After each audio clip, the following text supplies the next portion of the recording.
Beti onduan duzunaz fiatzen bazara, ondo gidatuko zaitu. Beti.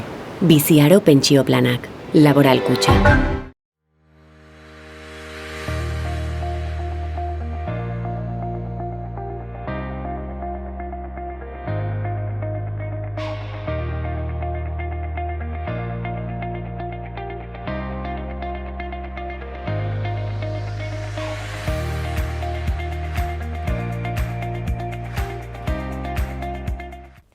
Arratsaldeon eta ongi etorri magazinera, gaur Karrikiri elkartetik Iñaki Justes etorriko da gurekin hitz egitera, eta bestalde Paula Iruñerriko talde feministatik etorriko da ere bai. Baina hasteko ikus ditzagun betiko edukiak. Gaur 2022ko urtarrilaren 13a da, ikus ditzagun zeintzuk diren gaurko efemerideak. Gaur baina 1910ean irrati publikoko lehen transmisioa egin zen New Yorkeko Metropolitan antzokitik. Urte batzuk beranduago 1958an Mario Oñaindia Euskal Herritar politikari sozialista idazlea eta etakide izandakoa jaio zen. Egun berean baina 1979an Gorka Otxoa euskal aktore eta humorista jaio zen.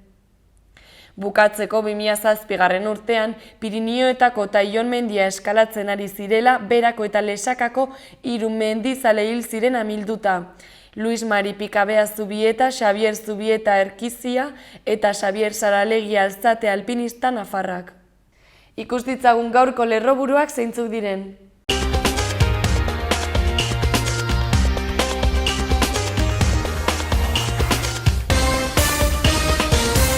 Arratsaldeon eta ongi etorri bertan berri albistegira, gaur urtarrilaren 13a, osteguna, hauek dira Iruñerriak eta Nafarroak utzitako albiste nagusienak.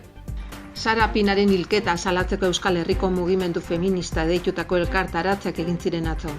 Nafarroko gobernu herri akusazio gisa aurkeztuko da Sara Pina Jeregiren hilketa matxistaren epaiketan. Txerto har dezaketen biztanleen 85%ek jarraibide osoa dute eta 30%ek dosi gehigarria jaso dute. Euskal Jai Berri Erremonte Fundaziok urteroko diru aportazio egin dio Adano, Nafarroko minbizia duten aurren elkarteari. Nafarroak osasun sistema publikoa indartuko du koronavirus kontingentea osatzen duten 700 profesionala berrituz. 800 ikasle baino gehiagok parte hartu dute 2021an Iruñan hegazkiendako aterpeak eraiki eta jartzeko aterpeak proiektuan.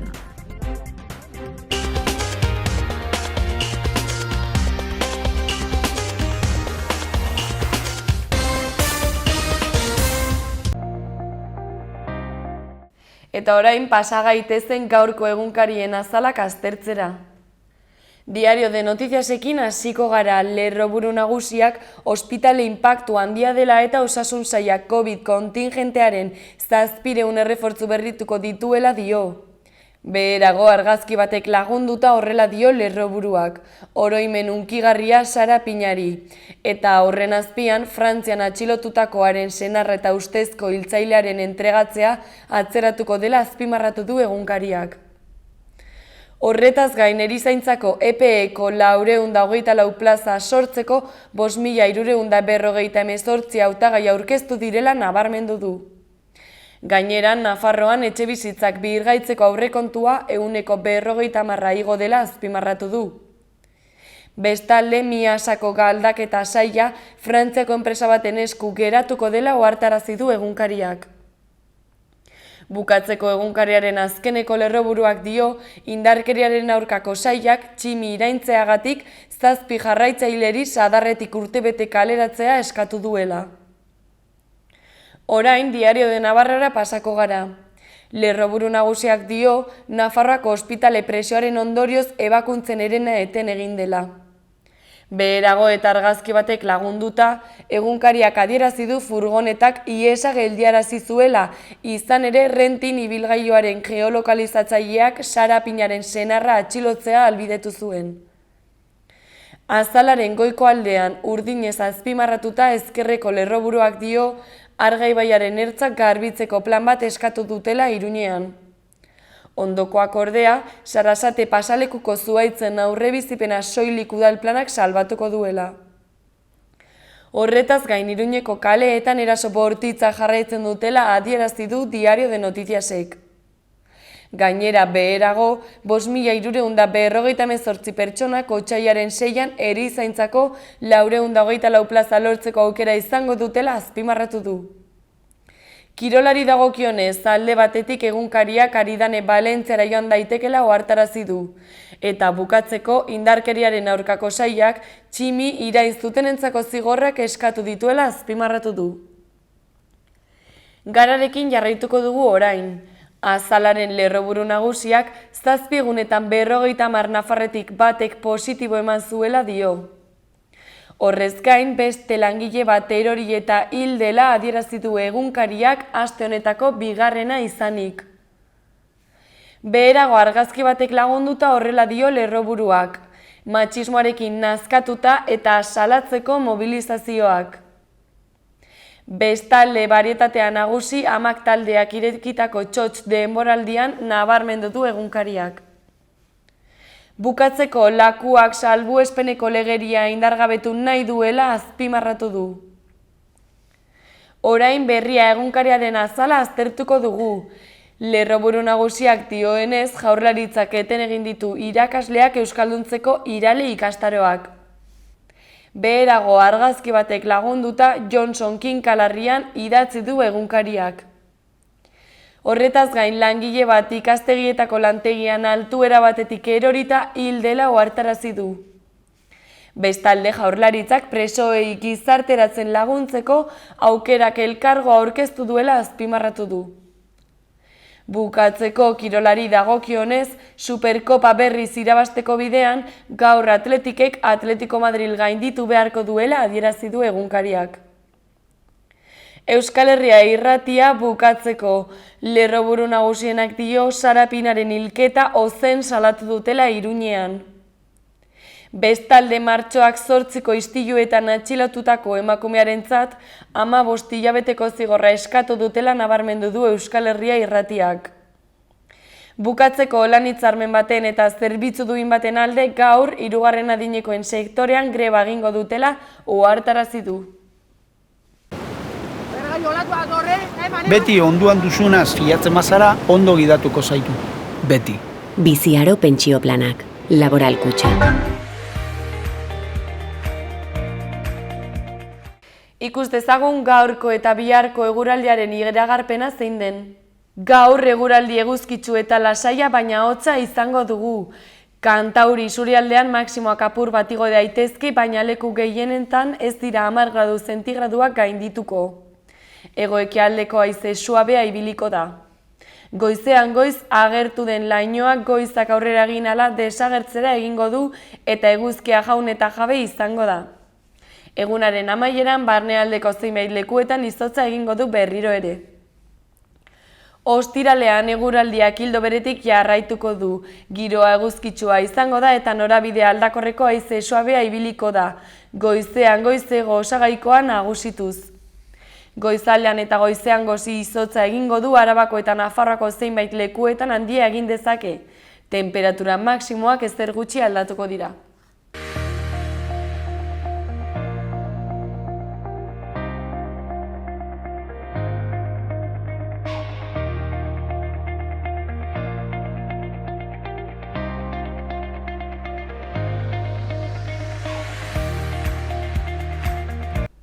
Gaurkoan Iñaki Juste Eskarrikiri elkartetik etorri da merkataritzan euskeraz ekimenari buruz hitz egiteko.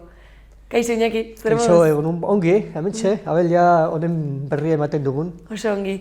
Bueno, bada ez bada ere, ikusleren batek ez badaki, konta iguzu pixkat zertan datza merkataritzan euskaraz. Bueno, sarreran aipatzen den bezala, askotan entzun dugun, ni gehiago erabiliko nuke euskara, baina ez dakit nun, hemen badago, zerrenda bat, nun, erosketak egin, denbora pasa, euskaraz. Da, tresna bat, euskaraz bizitzeko. Eta, Iñaki, konta iguzu noiz hasten da proiektu hau eta nola edo zergatik, ze behar ikusten dituzue? Bueno, aspaldiko proiektu bada, hau gutxi bera sortu zen 1985ean, eta karrikiri sortu zenetik garbi ikusten zen, euskara komunitatea beharra batzuk zituela. Horretarako sortu genituen zerbitzu batzuk, ez? Lanboltza, pisukide, eta beste, hau baita ere, merkataritza euskaraz ekimena. Eta helburua, aipatu den bezala da, euskaraz bizitzea, beste gabe. Eta, nola hasten zarete zuek kontaktu hori egiten edo hasierako harremana dendekin edo ez dakit, nola izaten dira hasierako momentuak? Normalean, lehenengo zerrenda bete zenean, edo egin genuenean, bolondez lanarekin egin zen. Joaten ginen atesate joka, euskaltzalek edo euskaldunek ematen ziguten pista batzuk, esateko begira, hemen badago, aratagi bat euskalduna, hemen badago liburudenda bat, hemen badago taberna bat, eta ara hurbiltzen ginen, eta haiekin harremanetan jartzen ginen. Eta gaur egun ere, gauza bat egiten dugu, hurbiltzen gara, eta komentatzen dugu, begira, badaukagu katalogo hau, hemen parte hartzea doainik da, orduan, eskatzen diren baldintza bakarra dira alde batetik beti pertsona euskaldun bat izatea, arreta egiteko, eta gero atean, lehiatian, pegatina hau azaltzea. Orduan ja, horrela identifikatzen dugun hemen euskaraz egin dezakegula. Eta gero gu gure parte aldetik eskaintzen dugu laguntza txiki bat bere lokala euskalduntzeko, zate bateako, zerrenda prezioak euskaldatu nahi dugu, gu gaude hori egiteko. Hau nola egin daiteke, aukalaritza lana ere egin dezakegu. Eta hori da, gutxo gara bera. Eta, erakusten ari zaren liburuska horretan, zer aurkitu dezakegu? Hemen daude Iruñerriko zerrenda bat, auzoka eta herri osatuta. Normala denez, gehienak daude Iruñan. Badaude baita ere, Zizurren, Ainsoainen, Berriozarren, hainbat lekutan, hainbat herrietan. Eta sailkatuta daude Alde Zaharra. Eta ikusten da, irudi bat, eta behan zerrendatxo bat. Orduan, beste bigarren zabalgunea, beste mapa bat, beste argazki bat, eta nun daude kokaturik.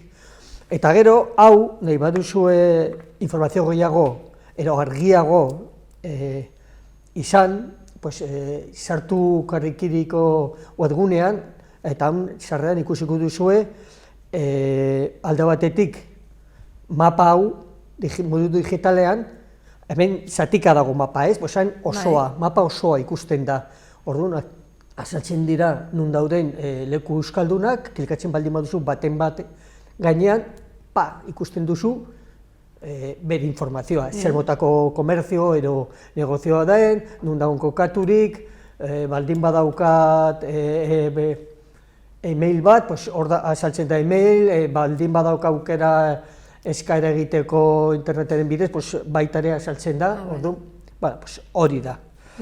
Eta gero baita ere, komentatu nahi dut, webgunean, sarreran bertan ikusiko duzuela, aurten prestatu dugun bideotxo bat, non azaltzen den, zein funtzioak bete nahi duen katalogo honek. Uste dut, daiko txikun geratu zaigula. Bai, eta zein da webgunearen izena inaki? Badaude, sartzen bali bezate, karrikiri elkartean, sartzen zada, eta hor goian zerbitzuak. Zerbitzuak ilkatzen baldin baduzue, saltzen da, merkataritzan euskaraz.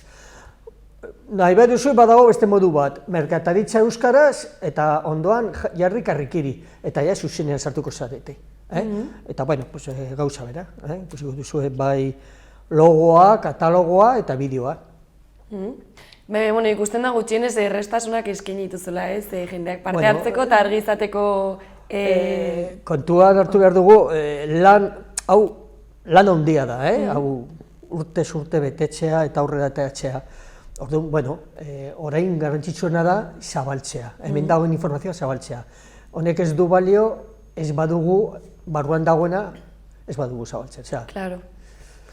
Eta adibidez, zuk uste duzu Iñaki oihartzuna daukazuela eta jendeak ezagutzen duela proiektua? Gu uste dugu, hainbeste urte egin ondoen, nahiko ezaguna dela katalogo hau.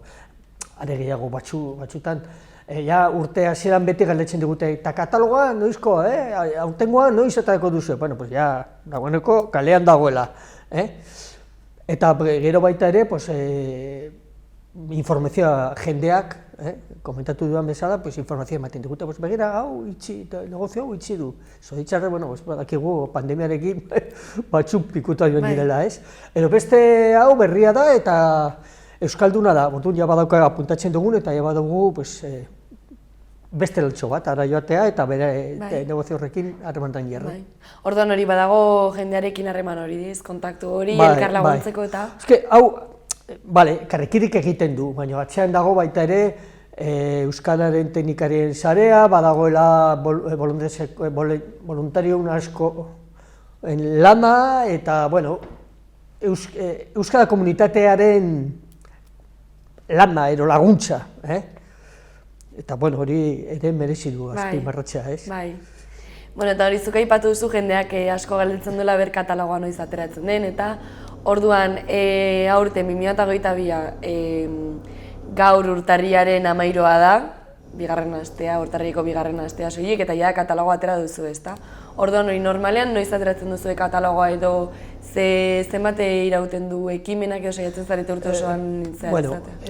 Katalogo berez egina dago iaztik, egure baino lehenago banaturi genituen paperezko katalogoa, badakizu, ailegatzen dira egu berriak eta eromena, eta ezin izan dugu ona etorri eta honen berri eman. Galdu dut aria, galdera da... noiz saiatzen zareten ateratzen katalogoa eta zenbat. Eta gero, ekimen honek irauten du urte osoan, esan du. Goia, dagoeneko, jarrita daukagu, data urrengo biera egiteko, alde batetik, balantze bat egiteko, ez? Egin behar da, hau, aurten horrelatera da, zailtasun hauek ikusi ditugu, erreztasun hauek emaitza lortu dira, nala ez, eta urte honetan garatuko ditugun erronkak ero, eta hola ze urtean zea etengabe. Bai. Eta ez aurtengo, zuk aipatu dituzu erronkak, aurtengo erronkak zeintzuk aurre ikusi dituzu? Polita izango litzateke mapeo sakonagoa bat egitea. Iruña asko hazi da, eta ez bakarra Iruña, Iruña herria. Orduan, ez da erraza leku guztietara llegatzea, hori alde batetik.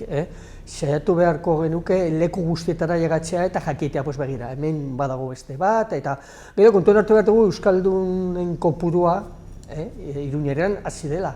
Orduan, pentsatu behar dugula ere bai, hor egongo direla negozio berriak, negozio euskaldun berriak. Eta gero, beste erronka bada, hau ez da gure lan bakarri baizik, eta polita izango litzateke lortzea Nafarroko mapa bat, Nafarroko garatzea ero osatzea. Orduan, jaten baldin banez, ez dakit, Tafallara, ero Leiza da, jakitea, begira, hemen egin dezake dan nire esketak euskaraz. Eta noizko hori? Hori, erronka handi hori, gure da gokigu, baina guk ezin dugu egin. Azke daukago Iruña eta Iruñerriko eremu horrekin.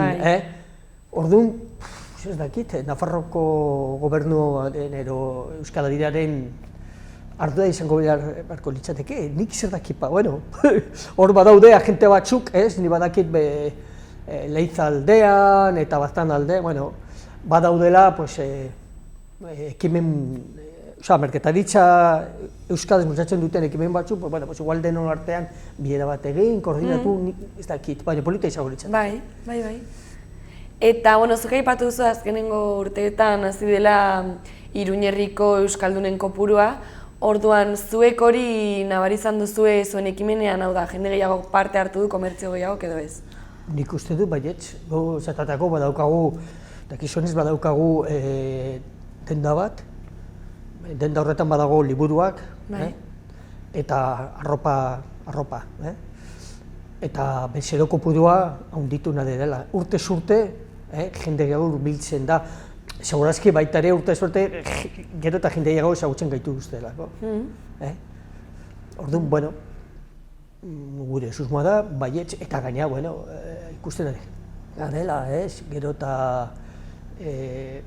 gazten artean euskararen erabilera handitzen dela, duela gutxi sortu dela ekimenare bai, gazteek bultzatuta, orduan, bueno, etorkizun oparo bat ikusten dugu euskararentzat. Eta adibidez, urte amaieretan egiten dituzue urte osoko balantzak edo balorazioak? Bai, bueno, lanaren arabera. Normalean, urte bukaeran, urte hasieran egiten dugu balantze bat. Ez bakarrik merkataritzaren balantzea. Urte osoko balantzea, egin ditugu hainbat hitzaldiak, emanaldiak, ekonomikoki nola goaz, zemotako harremanak izan ditugu bazkideekin, gizartearekin, eta bar, luzea da. Ze adibidez, nire zalantza da, zuek azken finean egiten duzue kontaktu hori komertzio ezberdinekin, eta hori proiektua lantzeko, eta orduan haiekin, zein da behin parte hartuta, ekimenean, zein da haien erantzuna edo haien iritzia edo haiek komertzioek ere, nire galdera da, komertzioek ere egiten duten balorazioaren bat eta zuekin komentatu edo? Ni personalki batzuekin egon naiz, eta begira, pegata jarri genuenetik, edo duguenetik, jendea, hasi da, igual betiko bezeroa hasi da euskaraz egiten. Bai, erderaz hitz egiten zuen batek, ez? Ezekien nik euskal nintzela, eta orduan aldortatik eragina positiboa dauka. Egia da ere, igual egin beharko genukela azterketa sakonago bat. Uste dut. Bai, segurazki ez gau litzateke. Baina horrek ere eskatzen du denbora. Claro, eta lana. Denbora, lana, eta lana normalean lan hori egiteko behar ditugu baliabide batzuk. Hori da, bai. Bolondaseak eta dirua. Bai, bueno. Aldugun moduan egiten dugu. Bai, eta gutxinaka ez da. Bai, hori. Bueno, Iñaki, eta bukatzeko, elkarrizketa bukatzeko, zeo zer gehitu nahi baldin baduzu, ez dakit, zeo zer astu zaizun esatea edo? Pues ez dakit, nik uste dut nahi kongi azaldu dugula, ez? Beste gabe, zuei eskerrak eman, eta, bueno, euskaldun bezero potentzial guztiei esan, pues, bueno, hemen duzue, hemen dugu, aukera polit bat euskaraz bizitzeko. Hori da. Eta, bueno, hurrengo arte. Bai, bueno, Iñaki, eskerrik asko zuri tortzagatik eta kontatzagatik, zure proiektua zabaltzagatik. Zuei. Bueno, gara arte. Bai, agur.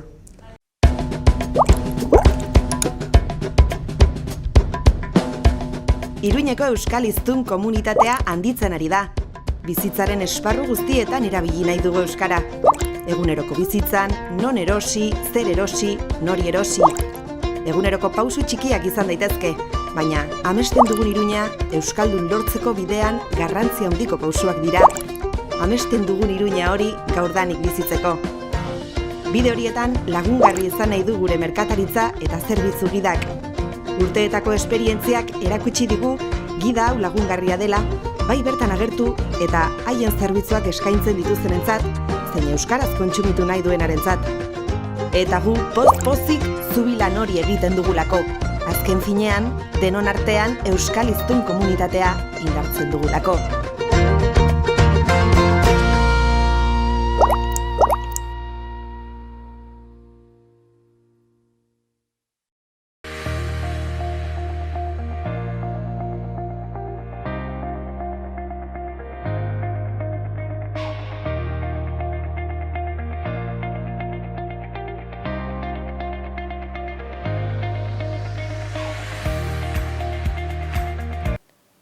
Pasa gaitezen orain Iruñeko albisteak ikustera. Iruñean 10 bat ikastetxeko 500 ikasleek baino gehiagok parte hartu dute ikasturtean zehar Iruñeko hainbat parke eta zuhaitzetan hegaztiendako aterpeak eraiki eta jartzea sustatzen duen aterpeak proiektuan. Iruñeko udalak Ilundain Aritzberri Fundazioarekin lankidetzan ekimen hori bultzatu zuen 2018an eta ordutik aurrera 352 abiakutxa instalatu dira hainbat hegazti espezierendako. Programa ikastetxe eta elkarte guztiei zuzenduta dago, azken urtean aurre eta lehen hezkuntzako eta bigarren hezkuntzako lehenengo mailako ikasleek parte hartu dute. Hezkuntza lantegien eta ingurumenaren gaineko kontzientziazioaren bidez, aurre informazioa ematen diete Iruñeko zerua zeharkatzen duten askotariko espezieei eta abiak egiteko duten moduari buruz. Halaber, abiakutxa mota ezberdinak erakusten dizkiete espezie bakoitzaren beharrei erantzuteko. Bestalde, hirigintza gerentziak atzo goizean aztertu zuen Lezkairu auzoan euri urak ateratzeko beste kolektore bat eraikitzeko kontratua adjudikatzeko prozedura ireki baten deialdia. Lan horrek Lezkairuko ARS3 urbanizazio berria garatzeko 11. fasea osatuko du, kontratuaren aurrekontuak beste 2 eskuhartze txiki barne hartzen dituenak 2.228.604,50 euro jotzen du eta aurreikuspenen arabera lanak apirilean hasiko dira eta gauzatzeko epea 8 hilabetekoa da.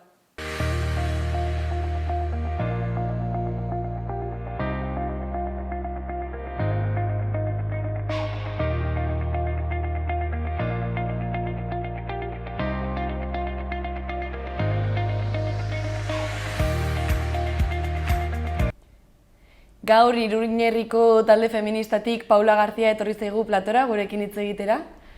Kaixo, Paula? Kaixo, unon, ongi. Bueno, badakigu gaur arratsaldeko 5:00 dagoela elkarretaratzea, izan ere martxoak 8ko pasaden urteko manifestazioan, istilioengatik emakume bat atxilotu zuten. Konta eguzuzu pixka bat, jarri guzu testu inguruan, Paula. Bai, hori aurreko urteko martxoaren 8an, ekintza feminista baketsu bat burutu genuen parlamentuaren aurrean, izan ere, aspalditik feministok salatzen genuen sistema hau ez dela bizigarria eta zaintzak eta bizitzak erdigunean jartzearen garrantzia, baina uste dut COVID-19 eragindako krisiak ez ere ageriago utzi duela sistema hau ez dela bizigarria, ez? Orduan, behin baino gehiagotan saiatu gara bai Maria Txibite eta Nafarroako gobernuarekin elkarrizketa bat eskatzen neurri batzuk, edo mugimendu feministatik neurri batzuk eskatzeko, baina beti ez esan digute. Hortaz, aurreko urteko martxoaren 8an, ekintza bat burutu genuen parlamentuaren aurrean, 4 kide parlamentura kateatu ziren, eta horren ondorioz, foruzaingoak, kideak, itxun baterako proposatu ziren, baina horretaz gain, bertan geunden beste kideoi bultzak hasi ziren eta oso jarrera bortitzarekin. Horren ondorioz, kide bat atxilotu zuten, eta foruzaingoak salaketa bat jarri zuen kide honen kontra, autoritatearen aurkako atentatu bat egotziz.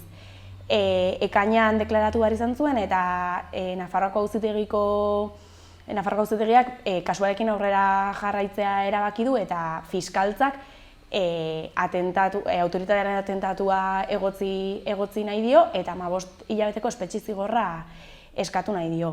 Hori dela eta, iruditzen zaigu ez dela bat ere zilegia. Gero galitz egingo dugu foruzaingoaren jarreraz eta gu ze irakurketa egiten dugun horretaz, baina emakumeari babesa adirazteko eta kasua bera salatzeko, gaur arratsaldean Mosterritan elkarretaratzea deitu dugu parlamentuaren aurrean. Bai, Paula, horixe, zuk aipatutakoa galdetu behar nizun orain, esan duzu Nafarroako gobernuaren jarreraren aurrean egin zen dituztela hainbat ekintza, horren harira gertatu zen atxiloketa eta orduan nire galdera da zergatik uste duzu Nafarroako gobernuak hartzen duela jarrera hau eta foruzaingoak ere bai. Bai, uste dugu askotan ez instituzioek eta uste dugu Nafarroako gobernuak ere bai, feminismoa askotan bere burua txuritzeko erabiltzen duela, eta martxoaren 8an ere elkarteratzea egingo dute, eta egin zuten eta egingo dute, eta feminismoz betetzen zaie haua, baina guk benetako neurriak jarri nahi genituen mahai gainean, ez? Eta benetan bizitzak eta zaintza erdigunean jarri behar dela uste dugu. Mugimendu feministatik egiten genuen aldarrikapena da Nafarroan zaintza sistema publiko, komunitarioa eta doakoa behar dugula eta unibertsala, eta hori zen eskatu nahi genuena. Hori, entzun gor egin zuen Nafarroako gobernuak, eta hori izan zen gure autua, ez, Nafarroako gobernuak eta parlamentuak entzuteko zer den mugimendu feministak egiten duena. Eta hori, esan bezala, foruzaingoaren jarrera guztiz desproportzionatua izan zen, oso bortitza, bi kideek, bai atxilotutako kideak eta beste kide batek lesioak eta medikura joan behar izan zuten foruzaingoaren aktuazioagatik, eta hori, iruditzen zaigu oso ekintza baketsua izan zela eta jarrera guztiz desproportzionatua izan zela. Eta orduan, momentu horretan, zergatik uste duzu foruzaingoak hartu zuela jarrera hori zuek ekintza baketsok egin baitzen dituzten? Pues imaginatzen dut, ehundaka emakume parlamentuaren aurrean egoteak, zeintza sistema publiko bat exigitzen, etzela haien gustukoa izango, imaginatzen dugu, eta hori izan zen haien modua gu hortik edo erditik kentzeko, ez? Eta, hori, guzti salatzen dugu foruzaingoaren jarrera, hori gainera kateatutako laukidei ere bai moztallegearen bitartez isun baterako proposatu zituzten, hori ez, moztallegea berriz ere protesta kriminalizatzen duen beste lege bada, eta hori ere gaitzezten dugu. Eta, orduan ezagutzen dugu zein den eskatzen dioten zigorra emakumeari, baina orain prozesu judiziala noiz hasiko da edo? Oraindik ez dakigu, epaiketako oraindik ez du datarik, baina honek aurrera jarraitu ahala, informatzen jarraituko dugu, eta hori, bere garaian ekainean, kide hau deklaratzera joan zenean, beste prentsaurreko bat eta elkarteratze bat deitu genuen, Nafarroako mugimendu feministako hainbat talderen atxikimendua eta babesa jaso genuen orduan ere, eta gaurkoan herri mugimenduaren laguntzaz ere bai, atxikimendu pila bat jaso ditugu. Hortaz, prozesua ere bai indartsu hartzen dugu, ez? Badakigulako bai mugimendu feministaren eta herri mugimenduaren babesa badugula honi aurre egiteko, ez? Eta argi dago, guztiz injustoa dela prozesu hau, eta hori salatu nahi dugu. Eta orain, momentu honetan, zegoratan aurkitzen da bai emakumea eta bai zuek talde bezala? Kidea oso eskertua dago orokorrean, ez, bai mugimendu feministatik eta bai herri mugimendutik jaso duen babesa eta elkartasunagatik. Oraindik ere bai, martxoaren 8an jasandako lesioak baditu eta horiek sufritzen jarraitzen du. Eta, epaiketa baten aurrean, inoiz ez zaude lasai, ez? Naiz eta gu oso ziur egon, ez dela inongo deliturik egon, baina, auzitegi batera zoaz, injustizia auzitegi batera, ez? Gu feministok esaten dugu injustizia auzitegi bat dela, emakumezkoak rebiktimizatu eta egiten dituelako, eta ere urduritasun horrekin. Eta gu talde bezala, ja ere martxan berriro aurtengo martxoaren 8a prestatzeko ere bai.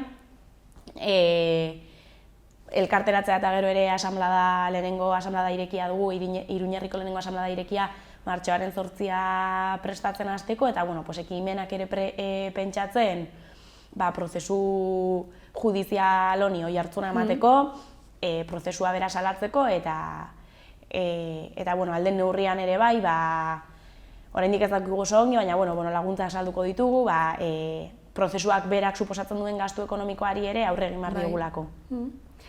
Eta, gaurko honan zentratuz, zer aurre ikusten duzu? Gaurko zer ekintza mota egingo da, edo? Ez, gaurkoa printzipioz hori, elkarteratze bat egingo dugu parlamentuaren aurrean, parlamentu aukeratu dugu bertan izan zelako hau guztia eragin zuen ekintza eta atxiloketa bera bertan izan zelako, eta uste dugulako ere bai, Nafarroako gobernuak ardura bat daukala prozesu honetan guztian, eta hori ere salatzeko, eta hori, bai mugimendu feministari eta herri mugimenduari deialdia egin diogu bertan parte hartzeko, eta kide honi elkartasuna, babesa eta berotasuna adierazteko, komunikatu bat irakurriko dugu bertan, eta gero hori, prozesua aurrera joan ahala, joango gara ikusten eta zehazten zeintzuk izango diren urrengo pausak eta zeintzuk izango diren urrengo ekimenak. Osongi. Eta, aipatu duzu hori hainbat erakunde ezberdinen babesa daukazuela, eta horrek lasaitzen zaituztela, baina aldi berean herritarren erantzuna zein izan da, orokorrean kasu honen aurrean? Uste dut martxoaren 8an beran, atxiloketa gertatu zen egunean kriston babesa jaso genuela, goizean Iruñean zehar hainbat ekimen egin genituen, eta gero arratsaldean auzo eta herrietan kontzentrazioak burutu genituen, eta kontzentrazio guztietan egon zen jendetza guztiaren babes hori badugu, eta bere garaian ere bai, hainbat komunikabideetan ateratako bideoetan eta grabatutako bideoetan argi ikusten da kide honek ez zuela ezer egin, eta foruzaingoaren jarrera bortitza zela eta gertatu zela gertatutakoa, eta beraz ez dagoela atentatu deliturik inon. Eta hori, nik uste dut eta atxikimendu pila bat jaso ditu, jendeak babes mezu pila bat bidali digu, eta hortaz guk uste dugu jendearen babes hori badugula, ez? Baina hori, esandakoa, azkenean epaiketa baten aurrean gaude eta inoiz ez zoaz ehuneko ehunean seguro. Eta, aipatu zu pixka bat martxoak 8ra begira hasi zaretela gauzak prestatzen, ez dakit zer zehaztu dezakezun, eta aldi berean galdetu behar nizun COVID-19aren inguruan, edo COVID-19aren gatik ea zer eragingo duen, edo nola planteatzen duzuen egoera. Hori gaur du lehenengo asamblea da, así que gaurtik aurrera hasiko gara gauzak eta egunaren nondik norakoak zehazten, eta orokorran oso prozesu polita da martxoaren 8koa, eta jende pila bat elkartzen gararako, orduan abera urtengoan nolakoa den. COVID-19 dela eta aurreko urtean ja bizi izan genuen martxoaren 8 bat COVID-19arekin, uste dut gauzak asko lasaitu direla, justo momentu horretan, momentu honetan ez dakit momenturik onena den, baina gauzak nahiko lasaitu dira lehen urtetik ona. Lehen urtean egia da manifestazio handi bat egin beharrean, gure autua izan zela auzo eta herri desberdinetan mobilizazioak deitzea, eta erantzuna ere kristona izan zen. Orduan aurten, oraindik ez dugu zehaztu, ere egoera pandemikoa nola doan, baina edo manifestazio handi bat, edo auzo eta herrietan mobilizazioak badira ere, argi dago kaleak hartzen jarraituko dugula. Hori, esan bezala, inoiz baina argi dago gelditu da ze garrantzitsua den zaintza, eta ze garrantzitsua den zaintza sistema publiko bat bermatua izatea, mundu guztiak daukalako zaindua izateko eskubidea ez, eta orain arte zein den, nortzuk hartzen duten zaintzaren papera eta zaintzaren ardura ez, emakumezkoek hartzen dugulako normalean hori gure gain, eta bereziki ere emakume arrazializatuak ez, eta hori da guk salatzen dugun gauzetako bat, eta horregatik gure proposamena eta gure autua zein den argi dago, eta horretan jarraituko dugu.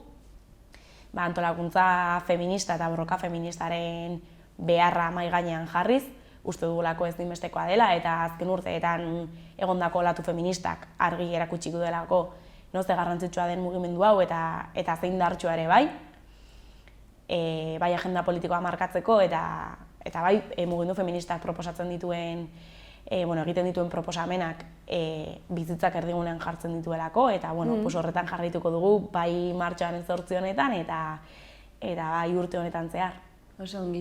Da pixka bat orain aipatu duzuna, baina zehazterri hau zehaztu albaldin baduzu, adibidez orain urte hasi berri dela. 2022az baituzu helburu zehatzik aurtengo urterako edo? Hori, momentuz ez du gehiagi zehaztu, orain martxoaren 8ko antolakuntzan murgilduko gara, eta hori gutxinaka, gaurko asanbladatik ere zer den ateratzen dena, eta joango gara pixkanaka aurtengo helburuak zehazten. Oso ongi. Orain Paula bukatzeko, nahi baduzu zeozer aipatu igual astu zaizune, edo gehitu nahi baldin baduzu zeozer, zure txanda? Lo único, animatu mundu guztia gaurko elkarteratzean parte hartzeko, hori izango dela 5:00 parlamentuaren aurrean, egoera injustu hau salatzeko eta gure kideari, atxilotutako kideari, gure babesa eta gure maitasun osoa adierazteko. Oso ongi. Paula, uste dut oso argi hitz egin duzula eta oso argi utzi duzula zein diren zuen helburuak eta zuen mezua. Orduan, eskerrik asko etortzagatik eta hori informazio guztia hau emateagatik. Zuei espazio hau eskaintzeagatik. Oso ongi.